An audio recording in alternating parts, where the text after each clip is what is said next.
മഴ തോരും മുമ്പേടെ ഇന്നത്തെ എപ്പിസോഡിലേക്ക് എല്ലാവർക്കും സ്വാഗതം.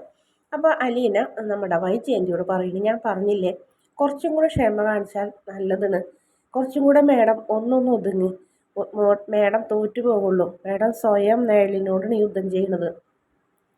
ഞാൻ നിന്നെ സ്നേഹിക്കണോടി എന്ന് ചോദിക്കും. എന്നെ സ്നേഹിക്കണ്ട, പക്ഷെ അച്ഛനെ സ്നേഹിച്ചൂടെന്ന് ചോദിക്കും. ആരുടെ അച്ഛൻ? പറയടി, ആരുടെ അച്ഛൻ എന്ന് ചോദിക്കും. മേഡത്തിൻ്റെ മക്കളുടെ അച്ഛൻ. എൻ്റെ മക്കളുടെ അച്ഛൻ എന്ന് പറയാനേ എൻ്റെ മക്കൾ ലൈസൻസോടുകൂടി ഭൂമിയിൽ പറന്നാണ്ടി, അല്ലാണ്ട് നിന്നെപ്പോലെ ഏതോ ഒരു വൃത്തികെട്ട സ്ത്രീക്ക് ഉണ്ടായതല്ലടി എന്ന് പറയും.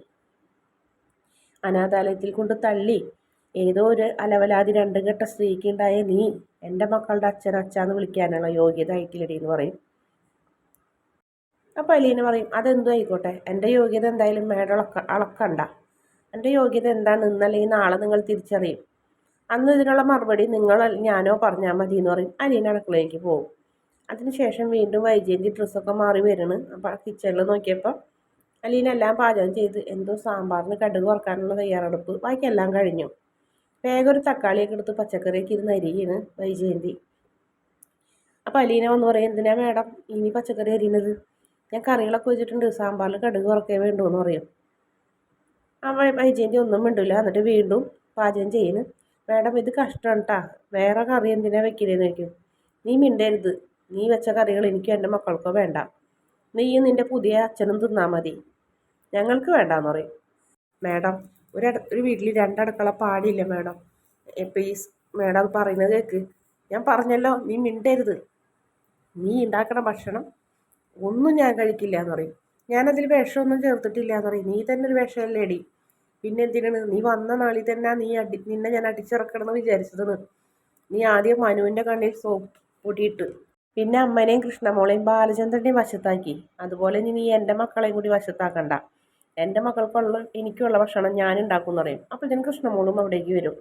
കൃഷ്ണമോളെ, നീ പോയി സാമ്പാർ കൂടി എവിടെയെന്ന് നോക്കിയിട്ട് വേണ്ടി എന്ന് പറയും. അങ്ങനെ കൃഷ്ണമോൾ സാമ്പാർ കൂടി എടുക്കാൻ പോകും. പറയും, മോളെ സാമ്പാറൊക്കെ കൂടി ഉണ്ടാക്കിയിട്ടുണ്ടെന്ന് അലീന പറയും. സാമ്പാർ ചേച്ചി വെച്ചിട്ടുണ്ടല്ലോ അമ്മേ, പിന്നെന്തിനാ വേറെ സാമ്പാർ? നിന്നോട് പറഞ്ഞതനുസരിച്ചാൽ മതി, നീ പോയി എടുക്കടി എന്ന് പറയും. അല്ല, എന്താ അമ്മ ഒരു ഉദ്ദേശം എന്ന് ചോദിക്കും. ഇവിടെ രണ്ടു നേരം പാചകം ചെയ്യാനാണോ എന്ന് ചോദിക്കും.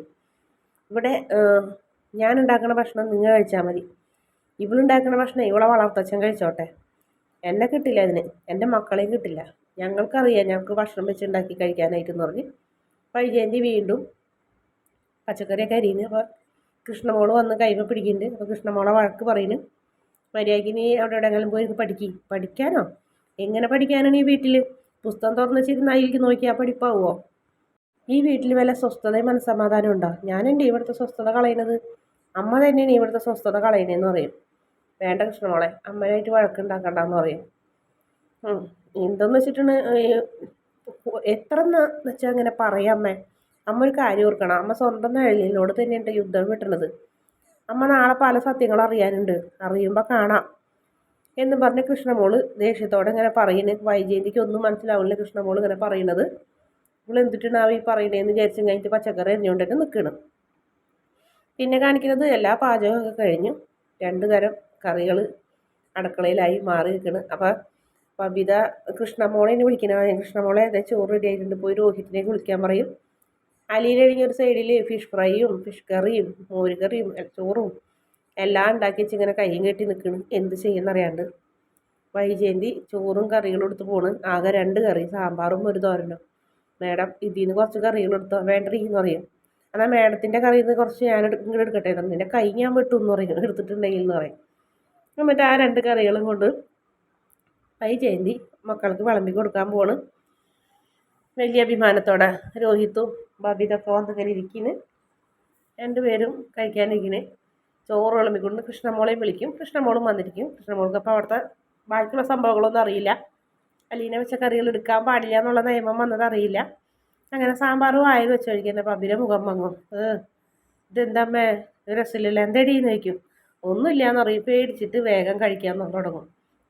രോഹിത്തിനാണെങ്കിൽ അത് വല്ലാത്തൊരു ഇഷ്ടക്കുറവാകും. കാരണം അലീന വയ്ക്കുന്ന ഭക്ഷണം പോലെ അല്ലല്ലോ ഒന്നും. അമ്മ മോരോ എന്തെങ്കിലും ഉണ്ടോ അമ്മയെന്ന് ചോദിക്കും. പുളിശ്ശേരി എങ്ങാനോ? ഏയ് ഒന്നുമില്ല, ഞാൻ ഇന്ന് 2 തരം കറി വെച്ചോളൂ, മീൻ മേടിച്ചാൽ നീ കട്ട് ചെയ്യുമോ എന്ന് ബബിയോട് ചോദിക്കും. എനിക്ക് നേരില്ല എന്നറിയാം. എന്നാൽ നീ അത് തിന്നാന്നറിയും. അങ്ങനെ കൃഷ്ണമോൾക്ക് ചോറ് കൊണ്ട് വിളമ്പും. കൃഷ്ണമോൾക്ക് ചോറ് കൊടുക്കുമ്പോൾ സാമ്പാർ കഴിച്ചു കഴിഞ്ഞാൽ കൃഷ്ണമോൾ കുറ്റം പറയും, ഇതിൽ ഉപ്പും ഇല്ല പുളിയും കൂടുതലുണ്ടെന്ന് പറയും. ഇതെന്ത് സാമ്പാറാമ്മയെന്ന് പറയും. തോരൻ എടുത്തു കൊടുത്തപ്പോൾ തോരൻ അടിയിലും പിടിച്ചിട്ടുണ്ട്. എനിക്ക് വേണ്ടതൊന്നും മര്യാദയ്ക്ക് കിട്ടിയതെടുത്ത് കഴിക്കടി എന്ന് രോഹിത് പറയും. അത് ഞാൻ ആലോചിച്ചോളാം എന്ന് പറയും. അങ്ങനെ നേരെ അടുക്കളയിലേക്ക് പോകും. അമ്മ അവൾ അലീനയുടെ ഭക്ഷണം എടുക്കാൻ പോയാണ്ടാന്ന് പബി പറയും. സമ്മതിക്കരുതിട്ടാന്ന് പറയും. ചേച്ചി ചേച്ചി ഇവിടെ എന്തൊക്കെ കറികളുണ്ട് കിച്ചണിൽ? ഇവിടെ എന്തെല്ലാം കറികൾ മോളെ, ഫിഷ് ഫ്രൈ, ചെമ്മീൻ ചമ്മന്തി, അവിയൽ, പുളിശ്ശേരി. അവിലിൻ്റെ ഒക്കെ മണം കേട്ടപ്പോൾ കൃഷ്ണമ്മോൾക്ക് കൊതിയായി. ചേച്ചി എല്ലാത്തിനും ഞാൻ കുറച്ച് കറികൾ എടുത്തോട്ടെ. ഇതെന്ത് ചോദ്യം അടി ഇട്ടു എൻ്റെന്ന്. എല്ലാം നമുക്ക് എല്ലാവരും കൂടി ഉണ്ടാക്കിയതല്ലേ എന്ന് പറയും. അപ്പോഴത്തേനും അവൾ അലീനയുടെ കറിയായിട്ട് വരും കേട്ടോ. അമ്മ സമ്മതിക്കരുതിട്ടാന്ന് പറഞ്ഞ് വീണ്ടും വീണ്ടും അമ്മേരെ മനസ്സിലേക്ക് കയറ്റി കൊടുക്കണം ബബിതയും രോഹിത്തും. അതെ ഇങ്ങോട്ട് വരട്ടെ, അവളെ ഞാൻ കഴിപ്പിച്ച തന്നെയെന്ന് പറയും. അങ്ങനെ കൃഷ്ണമോൾ എല്ലാ കറികളും ഒരു പ്ലേറ്റിലെടുത്ത് വന്നിട്ട് വൈജയന്തി വിളമ്പിയ ഭക്ഷണം അങ്ങോട്ട് മാറ്റി വെച്ചിട്ട് വേറെ പുതിയ ചോറെടുത്ത് കറിയൊക്കെ എടുക്കണം. ഞാൻ പറയും, അടുക്കളയിൽ ഇഷ്ടം പോലെ കറികളുണ്ട്, വേണമെങ്കിൽ എടുത്ത് കഴിച്ചോ, നിങ്ങളോട് ആരോടും ഒന്നും കഴിക്കേണ്ടെന്ന് പറഞ്ഞിട്ടില്ല. ഫിഷ് ഫ്രൈ ഉണ്ട്, പുളിശ്ശേരി ഉണ്ട്, അവിയലുണ്ട്, എല്ലാം അതുണ്ടെന്ന് പറഞ്ഞ് കൃഷ്ണമോൾ നല്ല സന്തോഷത്തോടെ ചോറ് വിളമ്പണം. അത് നല്ല രുചിയുടെ കണ്ട നല്ല മണമുണ്ട് ചെമ്മീൻ ചമ്മന്തിക്ക് എന്നൊക്കെ പറഞ്ഞ് ചോറ് എടുത്തിട്ട് കറികളൊക്കെ എടുക്കണം. വൈജയന്തി ഒന്നും മിണ്ടാണ്ട് ഇങ്ങനെ അതൊക്കെ നോക്കി ഇങ്ങനെ നിൽക്കണം. തടയാനും പറ്റണില്ല. പറയടി മര്യാദയ്ക്ക് അലീനയുടെ ഭക്ഷണമൊക്കെ അവിടെ മാറ്റി വെച്ചിട്ട് അമ്മ വെച്ചത് കഴിക്കടിയെന്ന് പറയും. ഇല്ല നിന്റെ ചോറിലേക്ക് ഞാൻ തുപ്പെന്ന് പറയും. അപ്പം തന്നെ കൃഷ്ണ അച്ഛാ അച്ഛാ എന്നാണ് ഉറക്കനെ വിളിക്കും. അപ്പം രോഹിത് ആകെ പേടിക്കും. രോഹിത് മാത്രമല്ല വൈജയന്തി ബബിനെയും പേടിക്കും. അച്ഛനൊന്നും ഇങ്ങോട്ട് വന്നേന്ന് പറയും. അപ്പം ഒന്നും മിണ്ടില്ല. രോഹിത് തളർന്നിങ്ങനെ ഇരിക്കും. ഒരു കാര്യം ഞാൻ പറഞ്ഞേക്കാം, ഇവിടെ ഉള്ളതെല്ലാം എൻ്റെ അച്ഛന് കാശ് കൊടുത്ത് മേടിച്ച സാധനങ്ങളാണ്. അടുക്കളയിലുള്ളതും ഇവിടെ ഉള്ളതും എനിക്കിഷ്ടമുള്ളത് ഞാൻ കഴിക്കും. എന്നോട് കഴിക്കണ്ടെന്ന് പറയാൻ ഒരാൾക്കും അധികാരമില്ല കേട്ടാന്ന് പറയും. നിങ്ങൾക്ക് ഇഷ്ടമുണ്ടെങ്കിൽ മാത്രം നിങ്ങൾ കഴിച്ചാലെന്ന് പറയും. അപ്പോൾ സമയത്ത് അലീനയും വരും. മോളെ വഴക്കുണ്ടാക്കാണ്ട് ഇരുന്ന് കഴിക്കുമെന്ന് പറയും. അപ്പോൾ വൈജയന്തി പറയുന്നത് കരിങ്കാലി ഇതൊരെണ്ണം എങ്ങനെ തലതിരിഞ്ഞ് പോയി എന്ന് പറയും. തലതിരിഞ്ഞത് ഞാനല്ല അമ്മേനെന്ന് പറയും. അതൊന്നും എന്നെ കൊണ്ട് കൂടുതൽ പറയിപ്പിക്കേണ്ട, അമ്മയുടെ അഹങ്കാരമാണ് ഇതൊക്കെയെന്ന് പറയും. 2 തരം വയ്ക്കലും ഓരോ വേഷം കെട്ടുകൾ കാണിക്കലും എന്ന് പറയുന്നത്.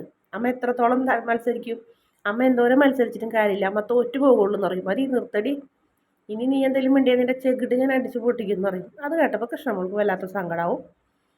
കൃഷ്ണമോൾ ചോറും ഒക്കെ എടുത്തും കഴിഞ്ഞിട്ട് നേരെ കിച്ചണിലേക്ക് തന്നെ പോകും. പിന്നാലെ അനിയിലെയും വിഷമത്തോടെ അങ്ങോട്ട് പോകുന്നുണ്ട്. വൈജയന്തി ആകെ തലയ്ക്ക് കൈ കൊടുത്തിരിക്കുന്നുണ്ട്. അത് ചെയ്തിട്ടും കൃഷ്ണമോൾ അങ്ങനെ അടുപ്പിക്കാൻ പറ്റുന്നില്ല. അങ്ങനെ അലീന അടുക്കളയ്ക്ക് ചെല്ലുമ്പോൾ കൃഷ്ണമോൾ ആ മൂലയിൽ നിന്ന് കരയായിരിക്കും. അലീന അവിടെ ചെന്നിട്ട് പറയും, മോളെ സാരില്ല, അമ്മയല്ലേ വഴക്ക് പറഞ്ഞത്, അതിൽ വിഷമമൊന്നും വിചാരിക്കേണ്ടെന്ന് പറയും. എന്നിട്ട് ഇത് കഴിക്കുമെന്ന് പറയും. എനിക്ക് വേണ്ടാന്ന് പറയും. അങ്ങനെ പറയരുതിട്ടാ, കഴിക്കണമെന്ന് പറയും. വേണ്ട ചേച്ചി എനിക്ക് വേണ്ടാന്ന് പറയും. അലീന വേഗം പോയി കിച്ചണിൽ പോയി കൈയൊക്കെ കഴുകി നമ്മുടെ കൃഷ്ണമോൾക്ക് വാരി കൊടുക്കാനുള്ള തയ്യാറെടുപ്പാണ്. കൃഷ്ണമോൾ അവിടെ അടുക്കളയിൽ ചെറിയൊരു ചെയറിൽ കൊണ്ടിരുത്തുന്നുണ്ട്. പിടിച്ചിരുത്താൻ നോക്കുന്നുണ്ട്, കൂട്ടാക്കണില്ല. എന്നിട്ട് വീണ്ടും വീണ്ടും നിർബന്ധിച്ച് കൃഷ്ണമോൾക്ക് വാരി കൊടുക്കണ് നമ്മുടെ അലീന.